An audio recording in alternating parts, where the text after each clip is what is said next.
So the first thing I notice, obviously we have some of the same labeling. New one up top, can we talk about that? Yeah, so this is all part of one of the more significant changes to the outside of the system here, where you'll notice that this used to be 2 panels, it's now 3.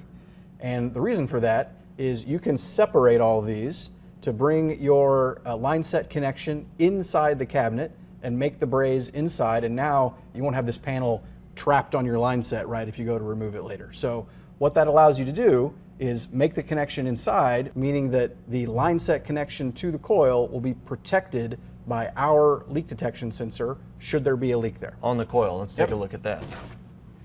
Yeah.